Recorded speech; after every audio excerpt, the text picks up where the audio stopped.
சில குட்டீஸ் எல்லாருக்குமே வந்து பார்த்தீங்கன்னா ஒரு சிறப்பான குட் ஆஃப்டர்நூன்பா. வீடியோக்குள்ளே போகிறதுக்கு முன்னாடி 12th ஸ்டாண்டர்ட் காமர்ஸ் பப்ளிக் எக்ஸாமுக்கான ஆன்சர் கீயை பார்க்க போகிறோம்.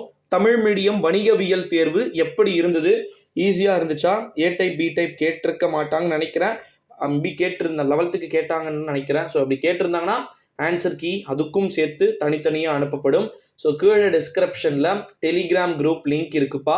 ஸோ மறக்காமல் டெலிகிராமில் வந்து ஜாயின் பண்ணிக்கோங்க. ஏன் நான் டெலிகிராமில் வந்து ஜாயின் பண்ண சொல்கிறேன் அப்படின்னா, டெலிகிராமில் உங்களுக்கு A to Z எல்லா விதமான ஆன்சர் கீஸுமே வந்து பார்த்திங்கன்னா இருக்குது. ஓகேங்களா? ஸோ அதனால் வந்து நீங்கள் கவலைப்பட வேண்டிய அவசியம் அப்படின்றதே வந்து கிடையாது. ஸோ ஃபஸ்ட்டு டைமிங் பத்துச்சா? 3 hours அப்படின்றது உங்களுக்கு ஒரு கம்ஃபர்டபுளான டைமாக வந்து இருந்துச்சா அப்படின்றத கீழே வந்து கமெண்ட்டில் வந்து சொல்லுங்கள். அடுத்த ஒரு அனௌன்ஸ்மெண்ட் என்ன அப்படின்னு வந்து பார்த்தீங்கன்னா, 12th ஸ்டாண்டர்ட் காமர்ஸ் பப்ளிக் எக்ஸாமை பொறுத்த வரைக்கும் இன்னொரு ஒரு அறிவிப்பு வெளியாகிருக்கு.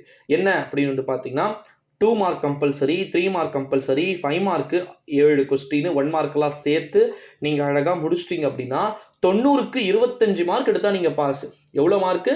90 மதிப்பெண்ணுக்கு 25 மார்க் நீங்கள் எடுத்துட்டீங்க அப்படின்னாலே பாஸு. ப்ரோ நான் வந்து 1 மார்க்லாம் ஒரு 10-12 கரெக்டாக இருக்கும். ஒரு 2 மார்க் எழுதியிருக்கேன். ஒரு 16 இல்லை 18 கன்வே பண்ணிக்கோங்க. மீதி ஒரு 3 மார்க் எழுதியிருக்கேன். ஒரு டீட்டெயிலாக 6 எழுதியிருக்கேன் அப்படின்னு சொல்லிட்டு ஒரு ஸ்டூடெண்ட் வந்து சொல்கிறார். எனக்கு மார்க் வருமா ப்ரோ அப்படின்னா, மேபி பாஸ் மார்க் உங்களுக்கு கிடைக்கிறதுக்கான சான்சஸ் வந்து இருக்குது. ஏன் இதை நான் மேபி அப்படின்னு சொல்கிறேன்னா, 7 2 மார்க் எழுதுகிற ஸ்டூடெண்ட்ஸ் நிலைமை வேறு. வெறும் ஒரே ஒரு 2 மார்க், நீங்கள் ஒரே ஒரு 2 மார்க் தான் எழுதிருக்கீங்க, பெருசாக படிக்கல ப்ரோ, நான் நிறைய மிஸ் பண்ணிட்டேன் அப்படின்னு சொல்கிற ஸ்டூடெண்ட்ஸ்க்கு இப்படி தான் பண்ணுவாங்க. முடிஞ்ச அளவுக்கு 1 மார்க்கில் அதுக்கு நீங்கள் 12 1 மார்க் எப்படின்னு எடுத்துடணும். 12லேருந்து ஒரு 1 5 1 மார்க் நீங்கள் 1 மார்க்கில் எடுத்துகிட்டு மற்ற கொஸ்டின்ஸும் ஓரளவு கரெக்டாக இருந்துச்சுன்னா மேபி நீங்கள் பாஸ் ஆகலாம். ஓகேங்களா?